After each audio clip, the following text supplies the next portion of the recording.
kabarnya nih? Waalaikumsalam Bu Ayu, baik alhamdulillah. Ya, gimana sehat? Alhamdulillah ya, saya juga sehat. Alhamdulillah. Bu ya, mohon maaf nih mengganggu waktunya ya Bu ya.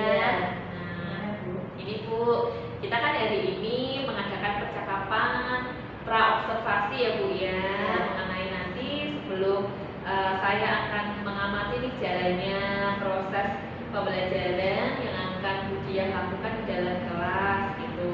Terus sebelum saya melakukan proses supervisi ya Bu ya, di kelas yang akan Bu Diah ampuh.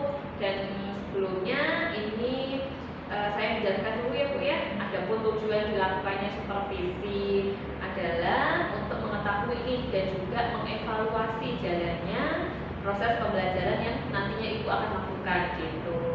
Nah, dan kenapa Bu hari ini kita melakukan percakapan pra-observasi? Karena sebagai persiapan awal sebelum nanti Bu Diah akan melakukan kegiatan pembelajaran gitu ya. Agar apa Bu? Agar lebih siap lagi dan Bu Diah lebih percaya diri sehingga dapat memberikan pembelajaran yang terbaik bagi murid-murid gitu ya Bu ya.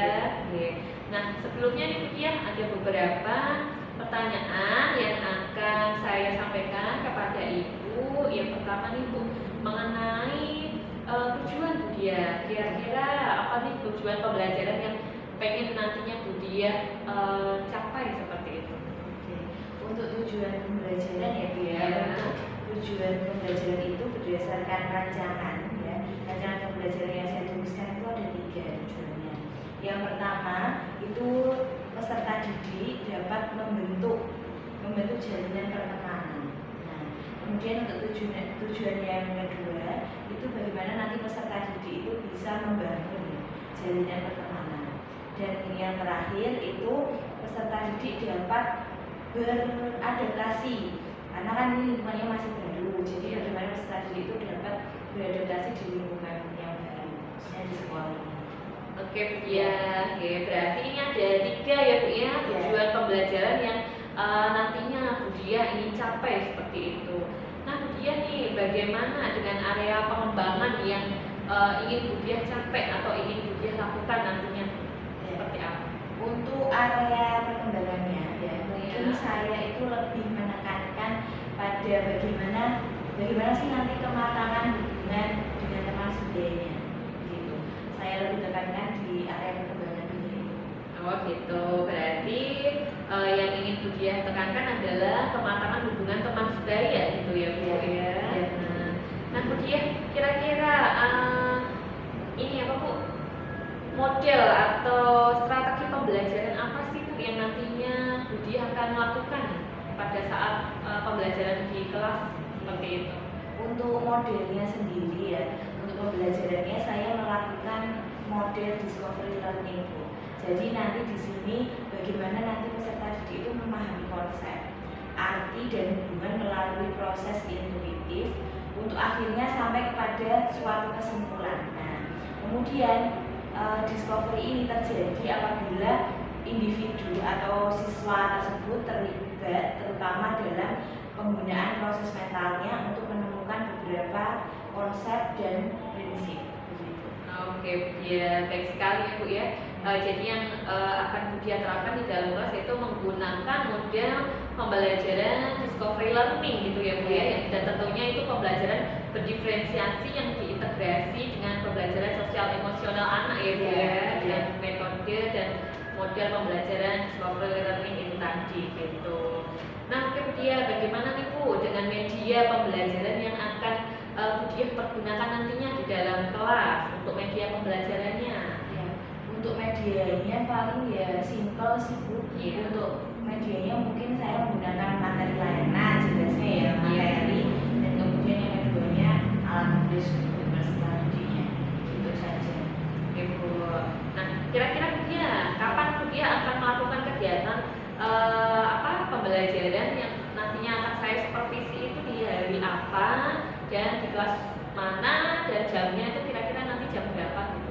Iya, untuk nanti pembelajarannya itu di kelas 7I ya hari Selasa pada jam pertama itu. Oh gitu. Baik, berarti nanti Bu Diah akan melaksanakan proses pembelajarannya itu di kelas 7I hari Selasa di jam pertama Iya, ya Bu ya. Oke, dan nanti saya akan datang ke kelas Budia dan saya akan melakukan supervisi ya Bu ya di kelas Ibu nanti, dan saya juga akan melihat serta mencatat hal-hal ya dan apa saja yang terjadi di dalam kelas Ibu nantinya. Nah, nanti setelah Ibu melakukan kegiatan observasi atau pembelajaran di dalam kelas itu, kita adakan lagi ya Bu ya percakapan yang terakhir tuh ya, yaitu yang namanya disebut percakapan pasca observasi Bu dia. Yang nanti kita lihat hasil percakapan kita untuk yang paskanya nanti, gitu ya Bu ya. Iya. Oke. Nah Bu Dia, kira-kira nih apa yang Bu Dia dapatkan dari hasil percakapan kita hari ini Bu? Iya. Mungkin dari hasil percakapan kita, ya saya ini sih Mbak, mungkin mendapatkan ini Bu, mendapatkan gambaran bagaimana media pembelajaran nanti yang akan saya gunakan. Jadi saya sudah mulai harus mempersiapkan materinya, gitu.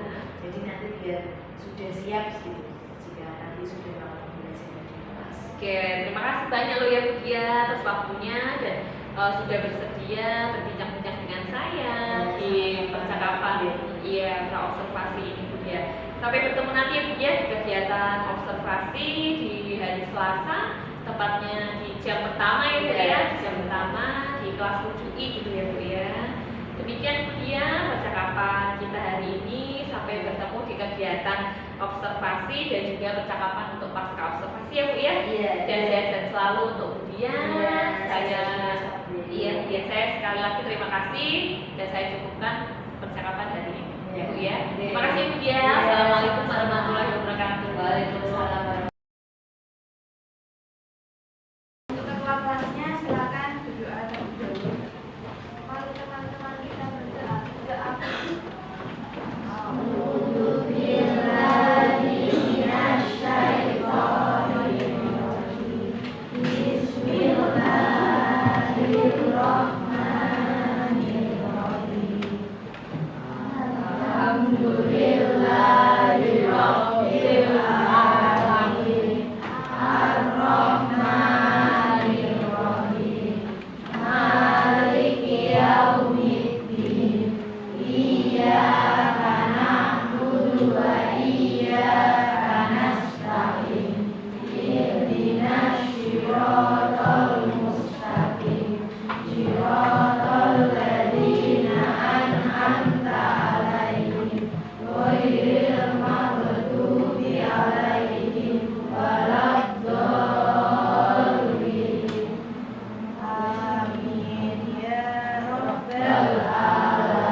Silakan satu orang dibimbing di depan. Mbak. Yang lainnya saya mohon untuk berdiri.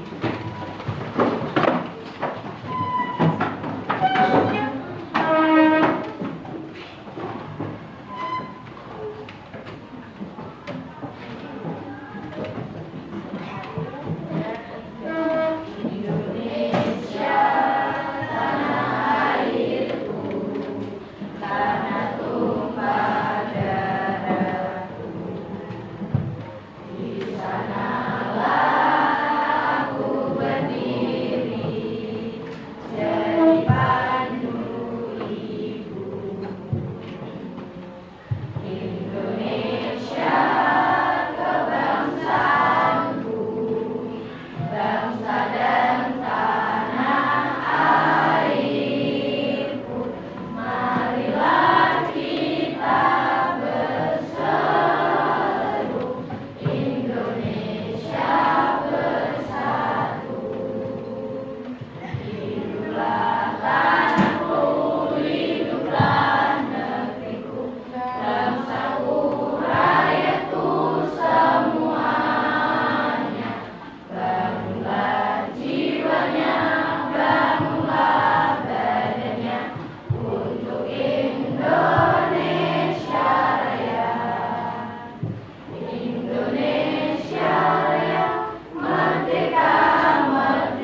dalam kita mengikuti pembelajaran hari ini.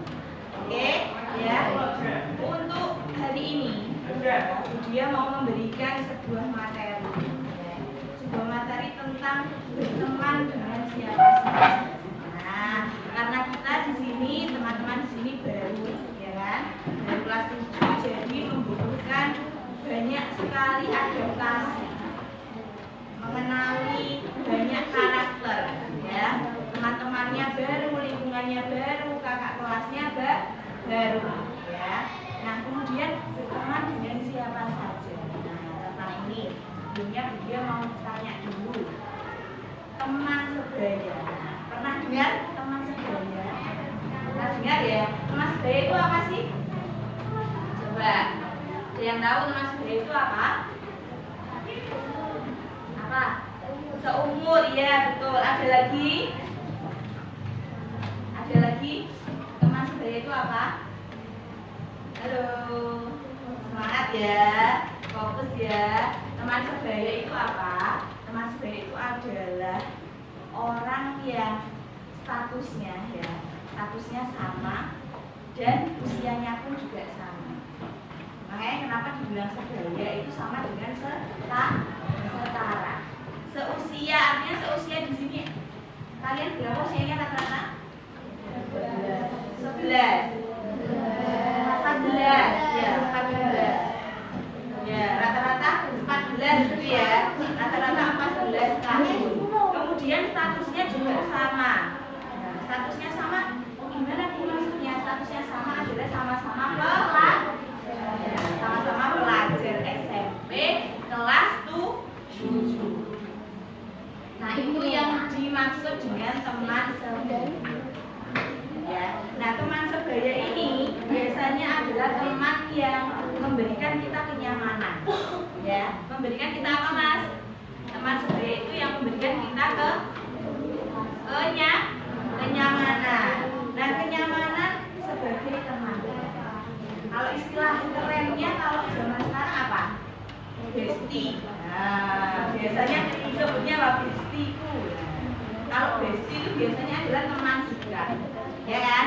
Teman dekat itu artinya dia yang memberikan kenyamanan. Kenyamanannya apa Bu maksudnya? Kenyamanannya itu jadi tempat curhat, jadi tempat saling berdiskusi, ya, saling bertukar cerita.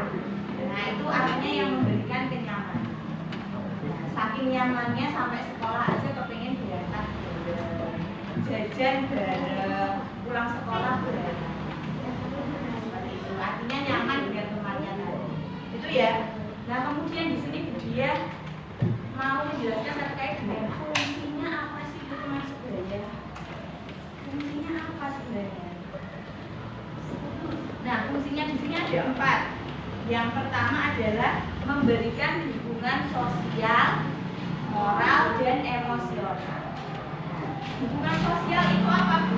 Dukungan sosial itu artinya adalah pemberian informasi. Contohnya seperti ini. Nah, ada salah satu temannya yang tidak berangkat sekolah karena sakit. Nah, kalian sebagai teman yang baik, ya, memberikan informasi. Misalnya, Andi, tadi ada PM dari Bunda. Nah, bisa gitu. Jadi memberikan informasi biar apa? Biar temannya tidak tertinggal. Ya, kemudian kalau yang sosial, yang moral, ya, kalau tadi sosial, yang moral itu memberikan motivasi. Ketika temannya sedih, ya, ketika temannya sedang hatinya itu atau tidak semangat lah dalam belajar, nah, kalian sebagai teman yang baik memberikan apa, memberikan motivasi, supaya temannya kembali ceria lagi, kembali semangat lagi. Itu ya. Kemudian ada namanya emosional. Emosional ini bagaimana kita itu menjadi seorang pendengar yang baik. Pendengar yang baik seperti apa sih? Nah, pendengar yang baik di sini contohnya ada temanmu curhat. Ada temanmu curhat menceritakan masalah yang dialami, ya. Nah, nanti kamu itu sebagai teman yang baik harus mendengarkan, jangan malah acuh tak acuh. Acuh tak acuh apa? Tidak peduli. Ngomong apa sih? Ya, bicara apa sih? Nah, jangan seperti itu. Jadi menjadi pendengar yang baik. Walaupun kamu di sini tidak bisa memberikan solusi dengan masalahnya, tapi kalau kamu cerita didengarkan, senang ya? Senang ya? Kalau cerita didengarkan teman itu senang. Walaupun temanmu belum bisa ngasih solusi masalahmu, tapi senang. Setidaknya lebih plong, ya nggak? Ya kan? Ya. Nah, kemudian yang kedua itu adalah keterampilan sosial, ya, melalui proses belajar di lingkungan secara baik. Nah, kemudian yang ketiga adalah mengontrol diri. Mengontrol diri itu istilahnya kita tidak boleh egois. Tidak boleh egois. Jadi sebagai individu itu tidak boleh egois. Kemudian yang keempat adalah tempat untuk bertukar cerita. Seperti yang Bu Diana jelaskan. Fungsi dari teman sebenarnya itu ya ada berapa? 4. Yang pertama adalah memberikan hubungan sosial, moral, dan emosional. Kemudian yang keduanya adalah keterampilan sosial. Ya. Yang ketiganya adalah mengontrol diri, dan yang keempat adalah tempat bertukar cerita. Ya. Itu fungsi-fungsinya. Nah, kemudian gimana sih Bu caranya? Strateginya kita itu mencari teman yang baik, dan kita juga disenangi teman. Strateginya seperti apa? Nah, ini dia akan sampaikan beberapa strategi untuk kita itu biar disenangi teman, dan kita itu kalau mencari teman itu kayak gimana sih? Walaupun ya berteman itu bisa dengan siapa saja, tapi kita juga harus mengenali karakternya. Ya, kalau karakternya itu kurang baiknya dalam banyak hal, dan itu mungkin membuat kalian itu jadi merugikan kalian. Yo, silakan dijauhi saja. Karena orang itu punya namanya apa? Kelebihan dan kekurangan. Ya, semua orang itu punya kelebihan dan kekurangan. Oke, nah di sini strategi dalam mencari atau disenangi banyak teman. Ya. Yang pertama, ayo Mas diperhatikan. Yang pertama adalah menciptakan interaksi yang baik. Contohnya, kalau kamu bicara dengan teman, temanmu merespon dengan baik, kamu nyaman nggak? Nyaman. Tapi kalau kamu ngomong sama temanmu, tapi temanmu nggak mendengarkan, malah ngobrol sendiri sama teman yang lain, kamu merasa ini nggak? Apa kok aku nggak didengarkan? Merasa kecewa nggak? Iya, merasa kecewa ya. Nah itu, contohnya itu melakukan interaksi yang baik, menciptakan interaksi yang baik. Ya.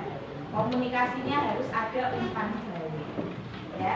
Kemudian yang nomor 2, bersikap menyenangkan, menjadi orang yang kadang kan kita melihat orang itu ada yang orangnya itu sumeh. Tahu sumeh ya? Murah senyum. Murah apa? Murah senyuman. Orang yang seperti itu kita senang. Nah, punya teman yang seperti itu tuh senang. Ya. Seperti membuat kita itu malah lebih semangat gitu. Ya, ada tipe teman yang seperti itu ada. Nah, kalian kalau kepengen disenangi dan punya teman seperti itu, jadi orang yang murah senyum, nggak merengut, baik, ya. Kemudian yang ketiga adalah tingkah laku prososial atau terpuji. Contohnya, ya, tingkah laku prososial itu contohnya apa? Terpuji artinya apa? Ada yang tahu? Melakukan tindakan terpuji artinya apa? Contohnya apa? Tindakan terpuji itu contohnya kalau ada teman yang bergurau, ya, ada teman yang bercanda pada saat yang tidak tepat, contohnya seperti dia menjelaskan. Ada temannya yang guyon sendiri, yang ngomong sendiri, nah itu diingatkan. Diingatkan, itu harus didengarkan dulu ibu guru menjelaskan. Seperti itu ya. Nah kemudian yang keempat adalah menghargai diri sendiri dan orang lain. Nah, yang kita bahas tadi sebelumnya, kalau orang itu punya kekurangan dan kelebihan. Nah, kita harus menghargai apa yang menjadi kekurangan kita, bagaimana kita menyikapinya dengan baik, dan apa yang menjadi kelebihan kita. Nah, begitupun kita menilai orang. Oh, dia itu kekurangannya seperti ini loh, kelebihannya seperti ini loh. Jadi kita harus menghargai diri sendiri dan orang lain, ya. Dan yang kelima adalah menyediakan dukungan sosial. Nah, dukungan sosial di sini misal ada temannya yang sedih, ya. Sedih yang awalnya dia itu semangat, jadi pribadi yang semangat, rajin sekolah, dan karena satu masalah mungkin di rumah ada masalah, akhirnya membuat dia tidak semangat dalam belajar. Yang tadinya rajin berangkat ke sekolah akhirnya apa? Jadi tidak rajin, sering nggak berangkat dengan tanpa alasan. Ya. Nah, di sini kamu ketika dia masuk sekolah silakan diberikan dukungan. Ayolah, kamu itu dulunya rajin, kok sekarang jadi tidak rajin, kok sekarang jadi malas-malasan, ada masalah apa? Jadi teman untuk bercerita. Barangkali setelah bercerita dengan kalian, akhirnya teman yang tadinya sedih tadi jadi senang juga. Itu ya, itu tadi adalah strategi atau apa? Strategi atau cara untuk mencari dan disenangi banyak teman. Nah, kalau nanti kalian mempraktekkan itu, nanti kalian insya Allah akan banyak teman. Karena kita di sini itu mencari teman, bukan mencari musuh. Betul. Punya banyak teman itu enak. Teman itu tidak harus satu kelasmu saja. Teman itu bisa satu kelas, nanti tambah satu angkatan kelas 7, punya teman kakak kelas. Jadi teman-temanmu itu semakin juga. Itu ya. Nah kemudian kalau tadi bagaimana cara disenangi teman? Nah ini kebalikannya. Strategi yang tidak tepat dalam mencari teman. Ya, kebalikan dari tadi. Yang pertama adalah perilaku psikologis, berburuk sangka, tindakan memaki, dan tindakan-tindakan yang tidak baik. Tidak ada tipe yang seperti itu, ya. Nah, kalau punya teman seperti itu, lebih baik dihindari. Atau alangkah baiknya kalau kamu bisa menegur, ya, menasehati, itu lebih baik, ya. Dan jangan menjadi pribadi yang seperti itu. Kemudian yang kedua, sikap diri yang negatif, sering berkata kotor dan kasar. Emosi sedikit langsung mengeluarkan kata-kata yang tidak enak. Akhirnya teman yang lain tidak enak mendengarkan, ya. Tidak enak didengar perkataan kotor yang seperti itu. Ayo. Jadi kalau yang merasa saya kalau emosi itu sering mengumpat, ya, mengumpat itu mengeluarkan kata-kata kotor, tolong dikurangi atau dihindari. Itu ya. Nah kemudian yang ketiga maksudnya perilaku antisosial. Biasanya ada teman-teman yang menutup diri. Menutup diri itu artinya bersikap bodoh amat. Dia ya cuma yang penting saya melakukan ini, saya tidak peduli dengan teman saya yang berbuat keburukan mungkin. Saya tidak peduli ada teman saya yang sakit. Saya tidak peduli dengan teman saya yang sedang ada masalah, namanya apa? Menuntut di aspek sosial. Kita itu makhluk sosial, pasti akan membutuhkan bantuan orang lain. Ya. Gitu. Kemudian yang terakhir adalah agresi fisik dan karakter. Ini kata-katanya masih asing di kalian ya. Saya berikan contoh. Agresi fisik, contohnya adalah berkelahi. Kemudian ada contohnya merusak sarana sekolah, meja kursi, mencoret-coret, ya, berkelahi dengan temannya. Nah itu artinya contoh dari agresi. Nah kalau agresi verbal apa Bu? Contohnya adalah berbohong, memfitnah temannya. Apanya sih? Memfitnah itu lebih kejam dari pembunuhan. Karena fitnah itu sangat harus dihindari, ya. Jangan sampai kita itu mengkambing hitamkan teman. Kalau kita yang salah, diakui salah. Kambing hitam istilahnya adalah kita yang salah tapi kita lempar kesalahan itu ke orang lain. Itu ya, istilahnya seperti itu. Nah, itu tadi adalah strategi bagaimana kita tadi yang apa yang saya jelaskan sebelumnya, kita disenangi teman. Dan yang terakhir tadi adalah kebalikannya, ya. Kebalikannya adalah strategi yang tidak tepat dalam mencari.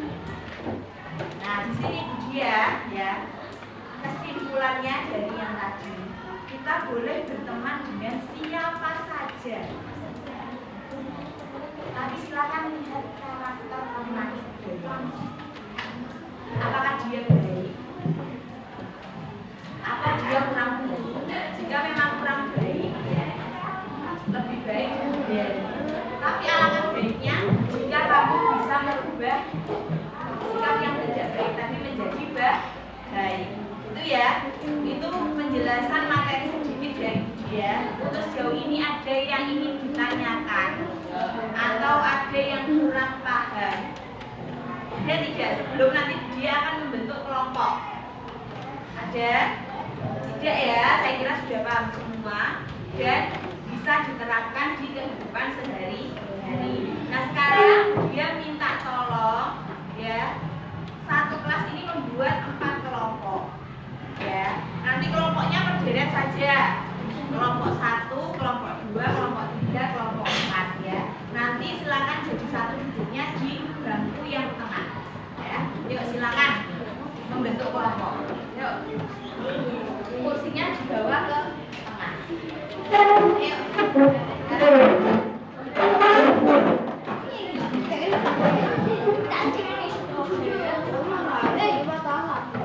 Ayo boleh lebih ini.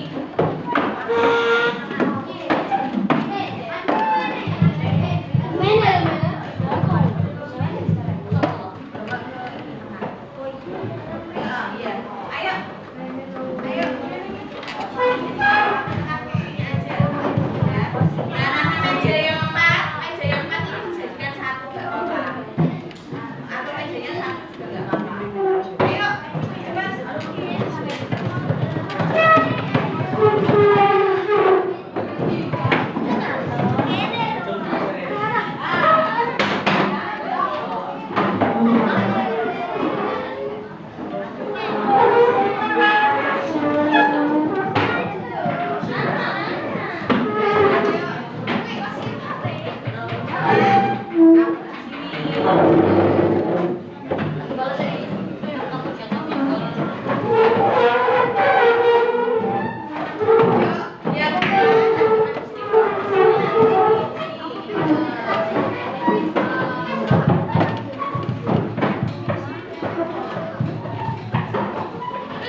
bersama kelompok ya. Ini ya pinter. Dan kemudian ada salah satu nanti yang menulis di sini.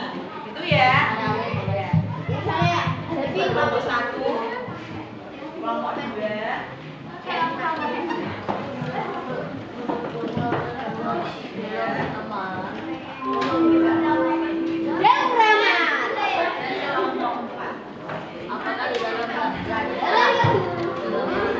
langsung dikerjakan. Dikerjakan sesuai dengan materi yang tadi dia sampaikan. Ya.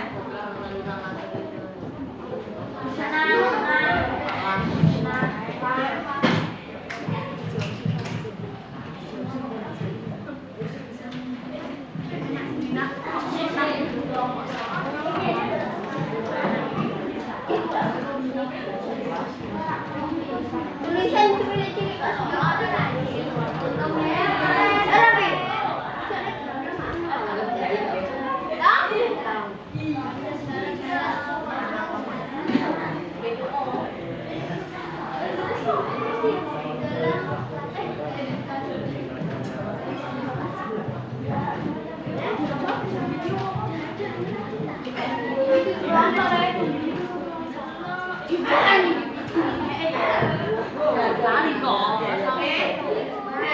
Tolong didiskusikan dengan kelompok ya. Nanti sekretarisnya untuk menulis surat dari kelompok.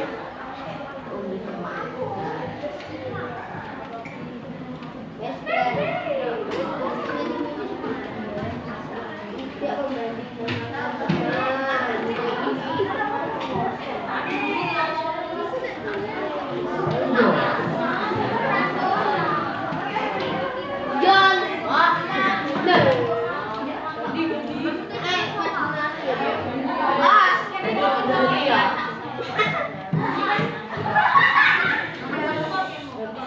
Suaranya dikurangi. Bagaimana perasaan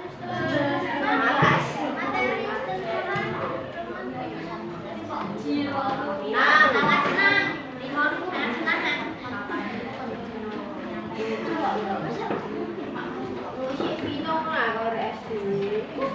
Ya.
Iya.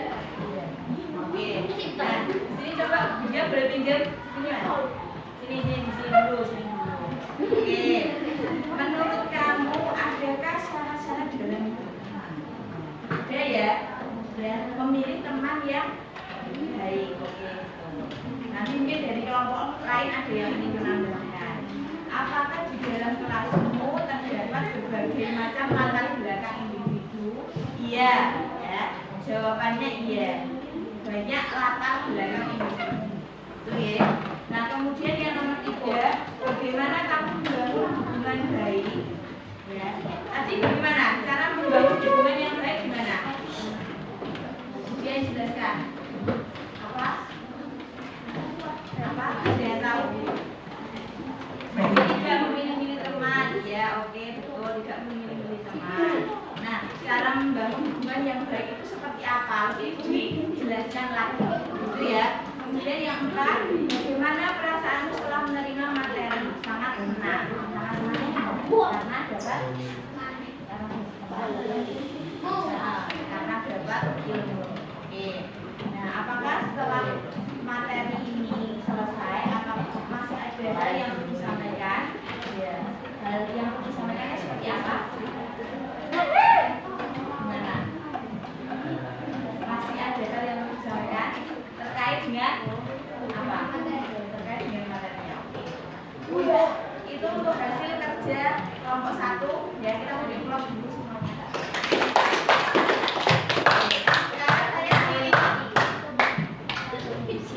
Oke, untuk yang lainnya ya, saya tunggu untuk hasil lembar kerjanya ya, karena ini waktu kita juga sudah selesai. Ya. Tolong ini nanti dikumpulkan ya, itu ya.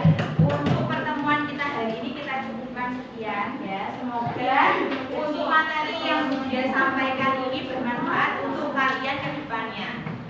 Itu ya. Nah, dia mohon maaf apabila ada tutur kata atau tindakan dia yang salah. Ya, saya akhiri untuk pertemuan hari ini. Tetap semangat dalam belajar. Wassalamualaikum warahmatullahi wabarakatuh. Assalamualaikum warahmatullahi wabarakatuh.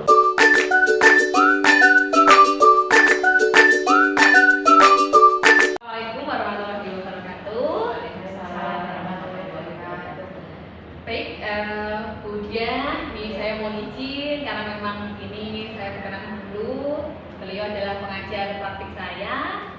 Kenalin dulu, Bu. Oke. Nah, beliau ini Bu Siti Musyarofah, Bu. Nah, dan kebetulan memang beliau yang membersamai saya dalam pendidikan calon guru penggerak angkatan 10 seperti itu, Bu. Dan ini memang beliau memang sengaja saya jadikan di sini karena memang untuk tugas pasca observasi seperti itu, untuk supervisi. Oke, Bu. Saya mau izin untuk melakukan pasca observasi. Kemudian nih kembali lagi ya Bu, mereview mengenai supervisi kegiatan yang kemudian kemarin lakukan di kelas 7I. Nah, gimana nih kemudian perasaannya kemudian setelah melakukan supervisi di dalam kelas kemarin? Untuk perasaannya awalnya mungkin saya tegang, tapi karena sudah terbiasa, alhamdulillah sudah berjalan dengan lancar sampai akhir. Iya. Alhamdulillah ya Bu ya, berarti walaupun tegang tapi supervisi kemarin dapat berjalan dengan lancar seperti itu ya Bu ya. Oke Bu Dia, nah kira-kira menurut Bu Dia kemarin supervisinya sudah sesuai belum dengan tujuan dan langkah-langkah yang kemarin Bu Dia lakukan dalam kelas 7 ini seperti itu? Kalau saya kira untuk langkah-langkahnya atau tahapannya saya kira sudah sesuai ya Bu ya. Alhamdulillah, berarti dari tegang itu tadi perasaannya ya Bu ya, tapi ternyata sesuai dengan tujuan, sesuai dengan apa yang Bu Dia harapkan dalam pembelajaran. Oke Bu Dia, nah pas ini Bu Dia ya, alhamdulillah karena memang pada area pengembangan yang dilakukan oleh Bu Dia itu sudah terarah dan memang sesuai dengan tujuan pembelajaran. Nah, kemudian Bu Dia, yang kemarin itu tahapan-tahapan yang Bu Dia lakukan itu seperti apa Bu Dia? Iya, untuk tahapannya mungkin saya yang pertama-tama membuat perangkat pembelajarannya. Iya. Kemudian untuk area pengembangannya mungkin saya membuat lembar kerja untuk peserta didiknya. Nah, di situ nanti peserta didik saya minta untuk menyimpulkan materi yang saya sampaikan tadi melalui lembar kerja tersebut. Nah, kemudian saya juga tidak lupa untuk menanyakan bagaimana kemanfaatan dan kebermaknaan materi yang saya sampaikan tadi kepada kelas 7. Oke, ya berarti memang sudah sesuai ya Bu ya dari mengenai LKPD ya Bu ya, atau tujuan yang pengen diharapkan. Oke Bu Dia, nah kira-kira Bu Dia, nah pengembangan yang tadi Bu Dia sampaikan itu Bu Dia rasa sudah berhasil belum? Alhamdulillah kalau menurut saya sudah berjalan dengan baik ya. Memang masih ada salahnya gitu atau kurang sesuai gitu. Oh iya, berarti masih ada kekurangan Iya, Bu masih ada ya. kekurangan. Kira-kira dari kekurangan itu, nah apa yang ingin Bu Dia gali untuk nantinya bisa menutup kekurangan itu? Iya. Untuk kekurangannya mungkin nanti saya akan memperbaiki. Ya. Iya. Untuk kekurangannya sendiri mungkin juga dialami juga oleh guru-guru yang lain tuh, seperti ada beberapa siswa itu yang mengobrol sendiri dengan temannya, akhirnya membuat dia itu kurang aktif mengikuti pembelajaran yang saya sampaikan. Oh gitu ya. Iya. Berarti kekurangannya masih ada beberapa siswa yang kiranya kurang aktif dalam mengikuti pembelajaran ujian gitu ya Bu ya. Oke Bu ya, dari pengamatan saya juga yang kemarin, alhamdulillah ya Bu ya, dari perasaan tegang itu Bu Dia bisa mencairkan suasana, bisa memberikan pembelajaran sesuai dengan tujuan dari pembelajaran Bu Dia, dan kekurangan-kekurangan itu tidaknya nantinya bisa Bu Dia penuhi dan Bu Dia laksanakan. Oke Bu Dia,